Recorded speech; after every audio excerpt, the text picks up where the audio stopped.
मयंक राठी।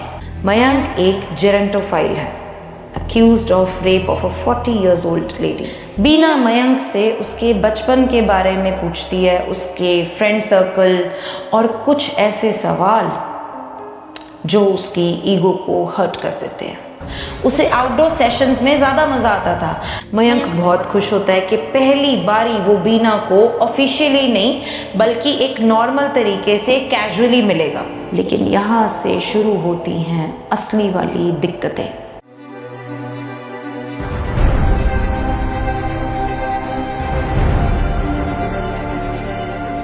घर में पार्टी चल रही है, सब अपने अपने में बिजी हैं।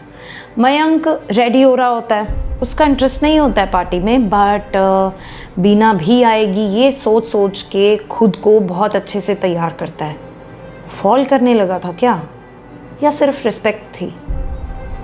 नीचे जाता है, गेस्ट से मिलता है, कुछ अडल्टहुड वाले और कुछ मयंक को स्टड कहने वाले भी आए होते हैं। उसके दोस्त, उसके पापा के बेस्ट फ्रेंड जो उसे अरे मेरे शिकारी कह के बुलाते हैं, वो उसे ड्रिंक ऑफर करते हैं। कहाँ से, कौन सी बात से, कौन से एक सेंटेंस से ही या कौन सी एक सिचुएशन से जो रिलेटेड भी नहीं है, बट उसको विटनेस करने से ही किसी ईवल माइंडेड को, किसी डेविल माइंडेड को बस एक बूस्ट ही चाहिए होता है कि वो वापस से शैतान बन जाए। ये शिकारी वाले डायलॉग ने ना मयंक के माइंड में फिर पता नहीं क्या हिट किया। वो अपने पापा से पूछता है, डैड, बीना मैम।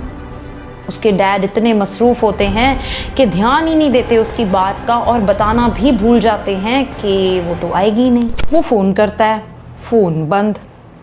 अनफॉर्चुनेटली बीना का सिर्फ ऑफिशियल नंबर ही होता है मयंक के पास। पर्सनल कॉन्टैक्ट नंबर उसके डैड के पास होता है, बट डैड इज़ बिज़ी। सोचता है कि चलो कोई बात नहीं, लेट हो गया होगा बट आएगी ज़रूर। मन नहीं टिकता, दोस्त खिखी खाखा कर रहे हैं, मस्तीबाजी चल रही है। यहाँ इसकी रेज बढ़ती जा रही है, जैसे किसी को जुनून नहीं हो जाता कि मेरी विश पूरी क्यों नहीं हो रही है, वैसा बिहेव कर रहा था सबके साथ। सब नोटिस करने लगे, बारटेंडर पे गुस्सा, वेटर्स के साथ बदतमीजी, मॉम से उल्टी बात करना। उसके पापा आते हैं, पूछते हैं क्या बात है, आपको क्या है डैड, आप तो जवाब देना भी नहीं ज़रूरी समझते। उसके डैड फिर आखिर बताते हैं कि बीना ने तो मना कर दिया था और वो उसे बताना भी भूल गए थे। वो ऑब्सेस्ड हो चुका था, लेकिन शो भी नहीं होने देना था क्योंकि दाव लगा था उसका बाहर जाना कैंसिल हो जाता। एकदम से होश में आता है और रिएक्ट नहीं करता। कुछ देर बाद मौका देखकर वहां से निकल जाता है। उसको पता लगाना होता है कि वो गई कहाँ होगी। मतलब ये क्या है, इतनी डिपेंडेंसी। जिस डॉक्टर के पास दादी की अपॉइंटमेंट होती है वहां पहुंच जाता है, मिलता नहीं है बीना से, बस छुप के देखता है उसको। उसे ये पता लगाना होता है कि वाकई ऐसा है या बीना ने झूठ बोला। वो जाने ही वाला होता है कि बीना देख लेती है, उसको आवाज़ लगाती है। वो सुना अनसुना करके वहाँ से चले जाता है। उसके बाद 2 दिन के लिए कोई बहुत सॉलिड सा बहाना बनाकर, जो जेन्युइन भी लगे, अपने पापा से परमिशन मांगकर कहीं चले जाता है। सेशंस से छुट्टी 2 दिनों के लिए। परमिशन इसके लिए मांगनी पड़ती थी हर चीज़ के लिए, क्योंकि उसके डैड उसको बचाते आ रहे थे और कुछ प्रोसीजर्स थे जहां उसे सैंक्शन लेटर भी चाहिए रहती थी पुलिस स्टेशन से, अगर उसे किसी दूसरे शहर जाना होता था तो। और वो भी 2 दिनों के लिए ही मिलती थी मिनिमम। तभी वो अपने डैड को बिना बताए कहीं नहीं जा सकता था।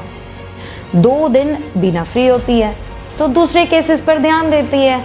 एनजीओ के लिए फंड्स इकट्ठे करने होते हैं तो एमएनसीज में विजिट करती है, अपने प्रोजेक्ट के बारे में बताती है, लेकिन उसका ध्यान सारा मयंक पर ही होता है। वहाँ एनजीओ में उसके कलीग्स का बिहेवियर बीना के लिए यूजुअल से कुछ अलग ही होता है। नज़रें चेंज नज़र आने लगी हैं उसे, पीठ पीछे बातें, खुसफुस। नोटिस तो हो रहा था उसे, जिससे बेचैन भी हो जाती है, लेकिन कोई बात नहीं। घर जाते ही आंखें बंद करती है और गुरबीर सामने होता है। क्या हो रहा है ये? जो मैंने आज देखा वो नॉर्मल नहीं था, कुछ तो गड़बड़ है। आई मिस यू यार। हो सकता है तुम उन्हें वजह दे रही हो, कौन सी वजह? कुछ ऐसा करके जो उन्हें ना पसंद आ रहा हो। लेकिन मैं तो ऐसा कुछ भी नहीं कर रही हूँ। ऐसा तुम्हें लगता है। उन्होंने कुछ तो सुना या देखा होगा। क्या देखा होगा?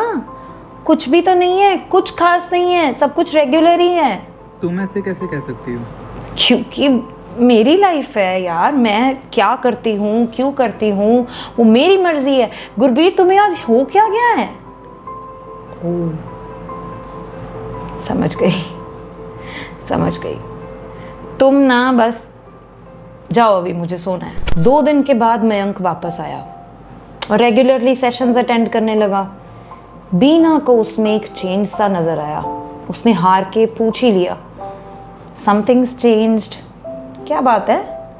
वो बोलता है, मेरी एक गर्लफ्रेंड है, मैं आपको उससे मिलवाना चाहता हूँ और उससे मिलना भी चाहता हूँ। बीना हैरान कि अभी 4 दिन पहले तक तो कोई भी नहीं था, ये कैसे हुआ? वो फिर पूछती है, तुमने तो बोला था कि ऐसा कुछ है ही नहीं, तो ये गर्लफ्रेंड? जैसे एक सांप की फितरत है डसना, जैसे एक बिच्छू की फितरत है डंक मारना, वैसे ही एक झूठे की फितरत है झूठ बोलना।